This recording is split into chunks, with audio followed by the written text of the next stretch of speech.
ఎందుకు ఇవ్వాలి అని సెంట్రల్ గవర్నమెంట్ అడుగుద్ది, ప్రత్యేకత ఏంటి అని. అది మన కన్విన్సింగ్ ఆర్గ్యుమెంట్. ఎందుకు పనిచేస్తే నువ్వు దేశ నిర్మాణం కోసం పనిచేసేవాడివి, మనుషుల్ని విడగొట్టేవాడివి కాదు, నిలబెట్టేవాడివి, అండగా ఉండేవాడివి. ఇన్ని చూసిన తర్వాత దానికి తోడు హేతువుగా చెప్పాలి, రేషనల్గా చెప్పాలి. ఎందుకు ఇది చేస్తున్నాం అంటే దానికి వాళ్ళు ఆలోచించి లేదు ఇవన్నీ బాగున్నాయని చెప్తారు. ఇంత కష్టం ఒకటి అచీవ్ చేయటం. 1 కోటి రూపాయలు మీరు చాలాసేపు ఈ మధ్యన చూస్తున్నారు. డోలీ ప్రాంతాల్లో పిఎం జన్మన్ పథకం కింద ఒక 40 మంది ఉంటారు.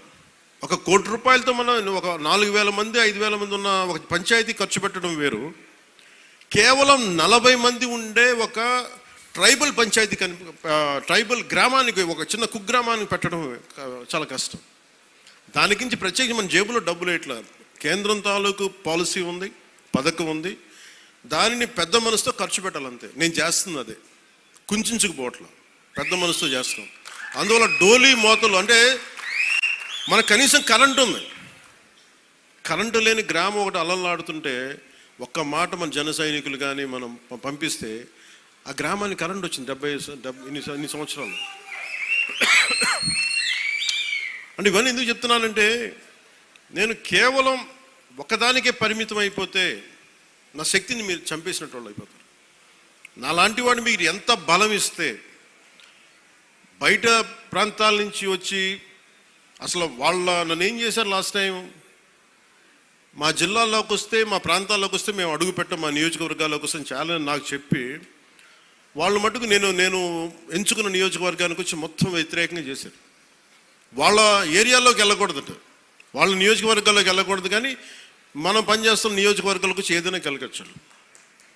అంటే వాళ్ళకి అర్థం కాదు ఏంటంటే నేను సన్నగా కనిపిస్తానో మెత్తగా కనిపిస్తానో నాకు తెలియదు, కానీ నా గట్టిదనం వాళ్ళకి తెలియదు. అంటే మీరు మొండి పట్టు పడితే మీరు గొడవ పెట్టుకోవాలనుకుంటే నేను సంసిద్ధంగా ఉన్నాను, ఎప్పుడైనా గొడవ పెట్టుకున్నాను. దానికి నా దగ్గర కొదవ లేదు, ఆ శక్తి కొదవ లేదు. కానీ ఏంటంటే యుద్ధం ఎందుకు భరిస్తాడు, ఎవడన్నా తిడతా ఉంటే బలం ఉన్నోడు భరిస్తాడు, బలహీనుడే ఎదురు తిరుగుతాడు. నేను ఎప్పుడన్నా సరే నా వ్యక్తిగతంగా నేను ఎప్పుడు గొడవ పెట్టుకోను. వ్యవస్థ కోసం ఇబ్బందులు అయినప్పుడు నాకేంటి, గత ప్రభుత్వం అద్భుతంగా పనిచేస్తే నాకు ఎందుకు అవసరం ఏముంది, అసలు పాలిటిక్స్ రావాల్సిన అవసరమే లేదు. ఉదాహరణకి నల్గొండ లాంటి ప్రాంతంలో ఫ్లోరోసిస్తో బాధపడతా ఉంటే కృష్ణానది నీళ్ళు హైదరాబాద్ దాకా వెళ్తున్నాయి, కానీ ఆ దారి వెంబడి వస్తున్న నల్గొండలో నీళ్ళు చాలా సంవత్సరాలు లేవు, ఈ మధ్యన వచ్చినాయి. అక్కడ మనుషులు ఈ మన ఫ్లోరోసిస్ తోటి చిన్న బిడ్డలు వంగిపోయి మంచానికి ఉంటే అది బాధ కలుగుతారు. ప్రభుత్వాలు ఏం చేయట్లేదు. అలాంటి అనేకమైన సంఘటనలు కోకొల్లలుగా జరిగితే అది నాకు బాధ్యతని పెంచి రాజకీయాల్లో మనం ఏదైనా చేద్దాం, ప్రయత్నం చేద్దాం. ఓడిపోవచ్చు గెలవచ్చు, కానీ ప్రయత్నమే చేయకపోతే తప్పు కదా. అలాంటి సందర్భంలో నేను వచ్చాను పాలిటిక్స్కి. అలాంటిది నేను కింద పడ్డాను. ఇందాక మనోహర్ గారు మాట్లాడుతున్నారు, పుష్కర్ కాలం దాటింది నేను వచ్చి పాలిటిక్స్ 14 సంవత్సరాల పైన. ఎవరు తీసుకుంటారు?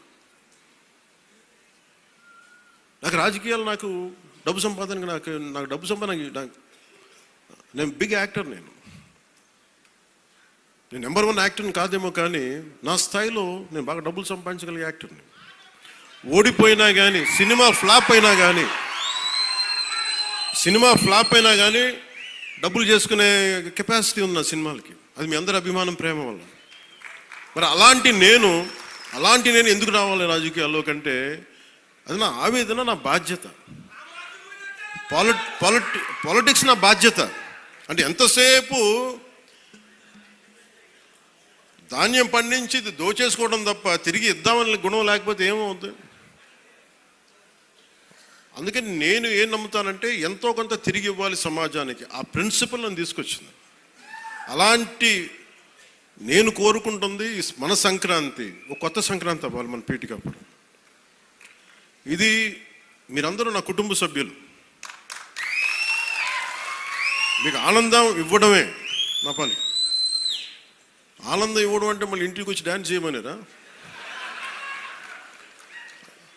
అంటే మీరు బలం అవ్వడానికి నేను చేదోడు వాదోడు అవుతాను. అలాగే మా ఇంటికి వచ్చే పేరెంటాలకు వచ్చే ఎన్ని పేరెంటాలు వస్తే పనే వాళ్ళు చేస్తారు, పనులు కూడా చేయాలి కదా. అలాగే సంక్రాంతికి నాకేమనిపించిందంటే, పీఠికాపురం పర్మనెంట్గా ఒక సంక్రాంతి ఉత్సవాలకి పండగ కావాలి. అంటే ఇది సంక్రాంతి, ఓణం ఎట్లా ఉంటుందంటే మాది కూడా మన హార్వెస్ట్ ఫెస్టివల్ మన కేరళలో, అది భూమిని నమ్మే ప్రతి ఒక్కరి పండగ అది. మరియు కేరళ చాలా ఒక అనూహ్యంగా ఏంటంటే అన్ని మతాలు జరుపుకుంటారు. సో నా మనసులో కూడా మన సంక్రాంతి అన్ని మతాలు జరుపుకోవాలి. అది ప్రకృతి ఆరాధన నుంచి పుట్టిన మన సంస్కృతి ఇచ్చిన వారసత్వం ఇది. ఈ వారసత్వాన్ని భవిష్యత్ తరాలకి అందించడం మన బాధ్యత. ఈరోజు పీఠికాపురంలో జరుగుతున్న సంక్రాంతి సంబరాలు మనకి భవిష్యత్తులో అందరికీ అలాంటి జ్ఞాపకాలని ఇవ్వాలని మనస్ఫూర్తిగా కోరుకున్నాను.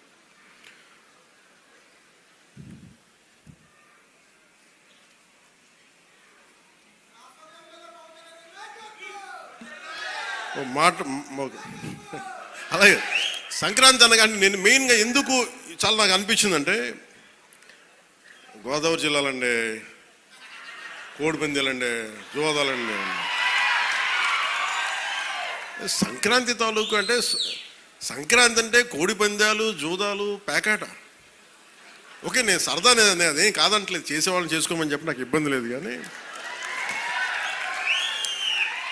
అంటే నేను తెలంగాణ స్నేహితులు కూడా చెప్తా ఉంటాను. హైదరాబాద్ నేను ఇంట్లో ఉంటే, నేను హైదరాబాద్లో ఉంటే ఇప్పుడు 10 years బ్యాక్ మేము ఎక్కడికి వెళ్తా అంటే మేము భీమవరం వెళ్ళిపోతామండి, లేదంటే మేము తూర్పుగోదావరి వెళ్ళిపోతాం. దేనికి అంటే మేము అక్కడ ఈ కోడి పందాలకి ఎంత డబ్బులు వేస్తారన్న తెలియదు కూడా తెలియదు నాకు. అప్పుడు అర్థమైంది